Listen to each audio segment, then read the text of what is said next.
Hello,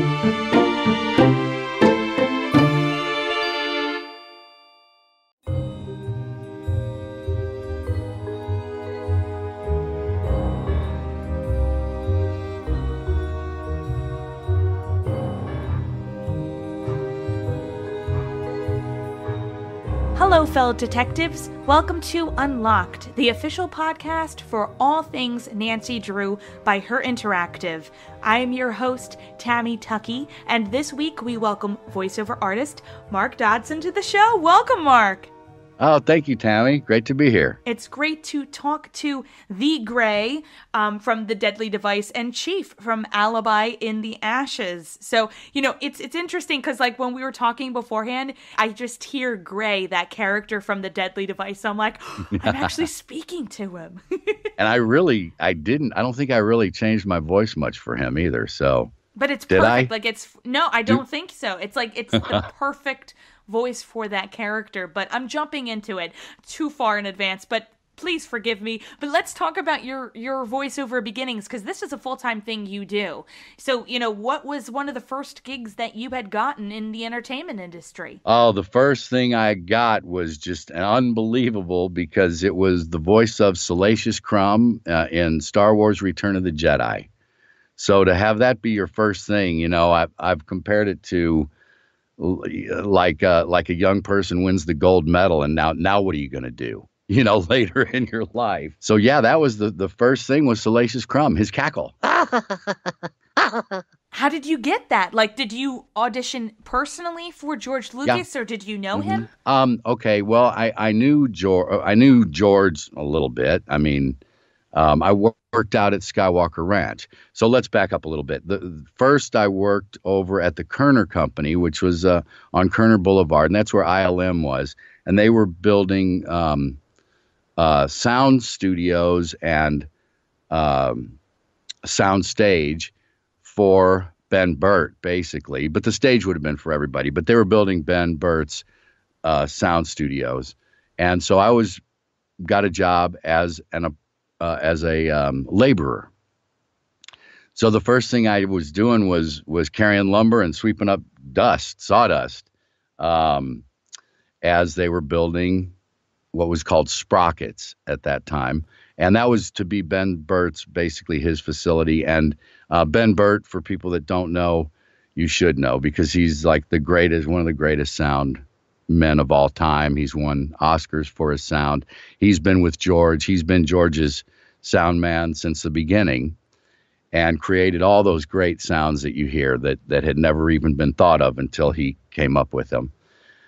So I was there, and then they sent me out to Skywalker Ranch and made me an apprentice carpenter, put me in the carpenters union. And I was working out at Skywalker Ranch. It got around that I did voices. Now, you need to also know that what my goal was for something to open up in production, and hopefully get to go over and work in production for Lucas. But in the meantime, it got around that I did voices since I was a kid. And so somebody told me, you need to let Ben Burt know this, because he's always looking for voices. He'll give you a chance. So I let him know, and sure enough, he called me in. I actually was called in to try out for the voice of, oh my gosh, I get so many characters in my head. It's hard for me to, I just went blank. That's Admiral Akbar. So I went into audition for that, but I was so nervous, and it was the first time I'd ever done anything like that. And I was so nervous, I was shaking. And so I told Ben, give me a minute to shake these nerves off. And he was very nice. He said, okay, take your time. I walked away, and I started cackling and flailing my arms and just going, and I walked back over the mic, and I had stopped shaking, and my nerves were pretty much gone. And I said, okay, I'm ready to try. And Ben said, no. He walked over. He said, give me the script. And as he was walking away, I thought, oh, my gosh, I've just insulted Ben Burt. That was the end. I'm done. That's it. But he turned around and said, what you just did over there, the laughing and all that you were doing, I have a character that'll be perfect for let's just forget Admiral Akbar, and let's do a bunch of that today. And that's exactly how it went down. So I did about 20 minutes of cackling and improvising some gibberish and things, and Ben found a good 20 seconds out of the 20 minutes, and it became Salacious Crumb. Well, really the internet is how I was discovered, because I had done that, and then of course I went on to do Gremlins and Day of the Dead, and of course Gremlins 2 later. I had never been interviewed or talked about it. I just went on doing voiceovers and doing my thing. And, so Salacious led into a lot of other stuff. It was because of Facebook. I put up a Facebook page in 2010 for my kids. Well, then somehow, I guess IMDb got started around that time, and I didn't even know about it. And I was put onto the IMDb stuff. And so Leah Mang contacted me through Facebook, and she was doing the Star Wars Nerf Herders site. And she wanted to interview me. And my thing was like, wow, I'm surprised you even know who I am. And that's how it, so it's because of the internet and all the wikis and the IMDb's that people finally find out who these voice guys are, because we are kind of behind the scenes people in the business. You never see us, and unless you read the credits, which most people don't, there's too many, you don't know who we are. So I guess that's how people found out that I was the guy. And now the Star Wars universe has continued on. And before we get back to Star Wars itself, you know what I mean? Yeah, it's just crazy. Let's get into Nancy Drew, because again, you were introduced to this whole new voiceover world with the online industry, because the games that you recently did are more of the recent Nancy Drew games. So did you get audition notices regarding, the parts for this, and just send over some, voice tracks that you had done? Actually, the way I got Nancy Drew was Nancy Drew contacted me. So I contacted, I think a friend told me, there's this lady in San Diego that casts a lot of video games, and you should get in touch with her. She'd use you a lot. So I contacted her and started doing, and so what she does is she casts video games as well as directs the voiceovers. She liked my style and liked what I did, and started sending me auditions. And yeah, we do maybe a minute, about a minute of some copy. They'll send you, a scene, and you choose what lines you want to try for, or use for the audition, and the producer will choose from, I don't know, maybe 20 of us, 50 of us. It just depends on the job. She eventually, some Nancy Drew stuff came up, and she said, hey, I've got this part, the Chief. I think that was the first one that I did, Chief McGinnis. And then later on, Gray came up, and that was another one that she's like, you're perfect for Gray. That was pretty much the part, was just a bad attitude. Me with a bad attitude. So when they gave you the part of Gray, did they give you visuals, or you just were, you went with using your voice and didn't even see what your character looked like until afterwards? Most of the time they do give us pictures of the character with the sides. So, with the script that they're sending. So we do have an idea what they look like. And in that case, yes, I did see Chief McGinnis. You do see him a few times. I think when he comes up the door, and at one point he comes up to Nancy Drew's door and says, something like, Nancy Drew, you're under arrest for, I don't know. I can't remember exactly. I kind of thought it was fun, though, to arrest Nancy Drew. Of course, she isn't really guilty, so she does get out. So we're going to go into spoiler alert territory here with Gray's character. So if anybody has not played The Deadly Device, which you should, it's a really fun game. I really enjoy it. With Gray himself, we don't know if we can even trust him accordingly, because he is just very, very mean. He has like this wall that's between him and everybody else. So what was it like with the direction of that specific role? That was bad attitude. I don't remember the lines. Do you? Just that, But like, get out of my office. yeah, it's like, what are you doing Leave here? me Get alone. out of Yeah, here. what are Leave you? me alone. Exactly. Yeah, why are Just- you asking so many questions? Stuff like that. Yeah, leave me alone. We knew that he was protecting something. We just didn't know what. Well, maybe you can tell me, what was I protecting? Oh, well, the whole thing was that you were friends with the scientist that was murdered.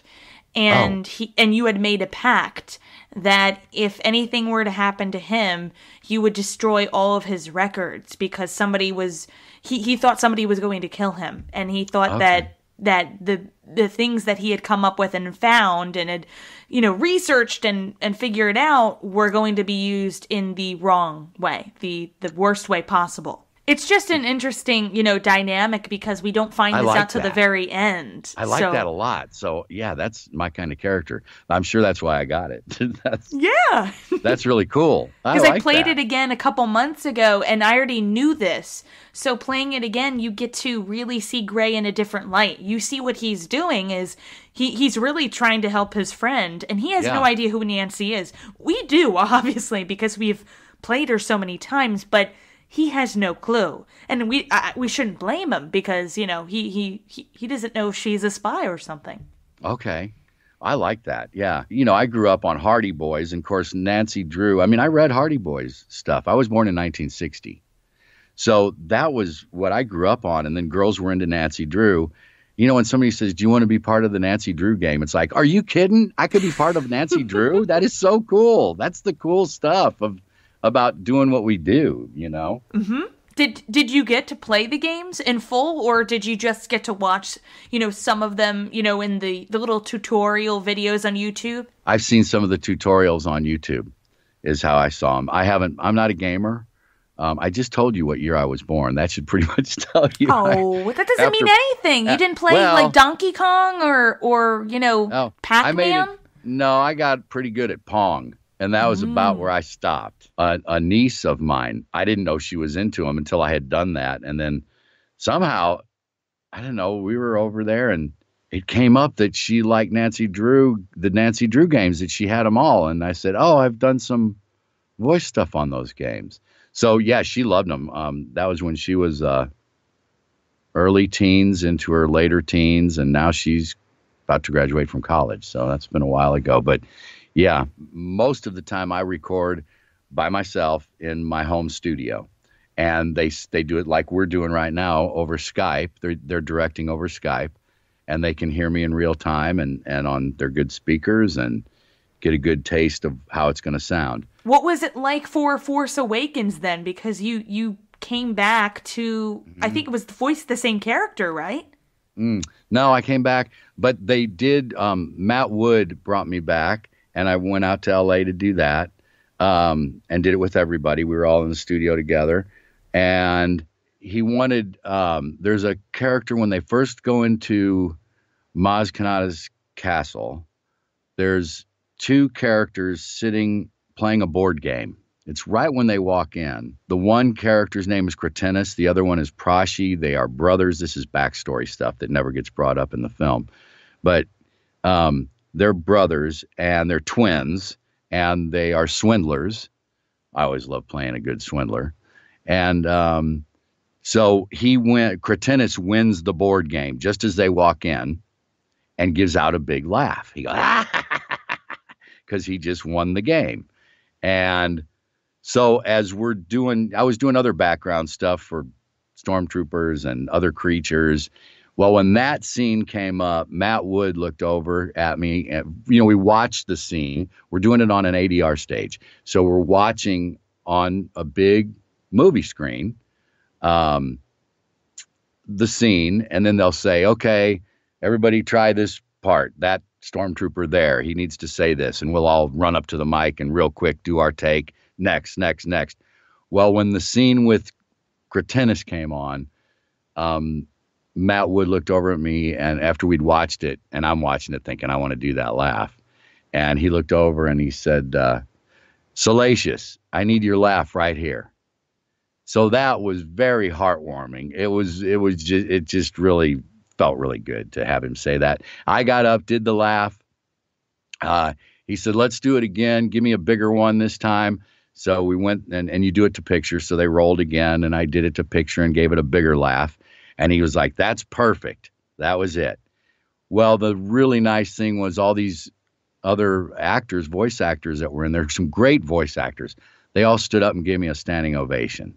And I was like, oh my God, I don't know how to feel, because I don't know. I was a little overwhelmed by that, but that was really sweet of all of them. It really made me feel welcome. It was a loop group is what they call those groups. And it was a loop group of a lot of younger voice actors that worked together all the time. And I was one of the few that was brought into that group to do, basically he wanted my laugh for that, kind of a audio Easter egg for the film.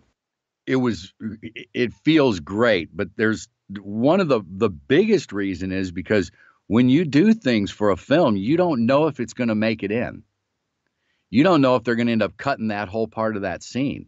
You don't know if they went back and listened and said, you know what, we need a different laugh. Let's get somebody else on this. So the first thing when you go to see something that you're hoping that they kept you in is, all right, they kept it. It stayed in the movie and they did use my voice. The other thing was, God, it's just a flood of memories. I was with Lucasfilm from 80, 81, 82, 83, and 84. I was there full time.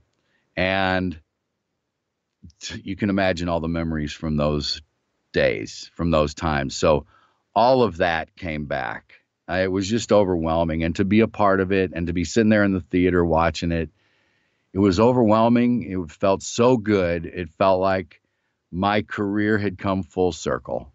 And there I was again in a Star Wars movie. And it was, I honestly, it brought tears to my eyes and it felt great. It's hard to explain how good that feels. Did you ever get a picture with your character at all, or? I did. Yeah, actually I did. When they brought him back after shooting over in England, they brought him back and put him in storage for a little while. There was a big storage facility over at Kerner. And when they had him back, Barb Lakin, who was a photographer, got a hold of me and said, hey, Salacious is here. He's being put in storage. Why don't you come over and get your picture taken with him? So I did come over, and there's a black and white picture that when I do Comic-Cons, I have that on my table. People can choose that one. Look at that. Salacious. That's awesome. Yeah, it's Salacious sitting right next to me. It still blows my mind that I'm a part of that. And now you're a part of the Nancy Drew universe too. And now that. Well, I can't thank you enough for being on the show. And before we end, I have one more question, which I ask to all of our guests, which is, being a part of the Nancy Drew universe, can you give me one word to describe that? I would say it's humbling to be a part of that. Because as I mentioned, I knew Nancy Drew since I was a kid. So, to be part of that universe it's humbling. It puts a big smile on my face.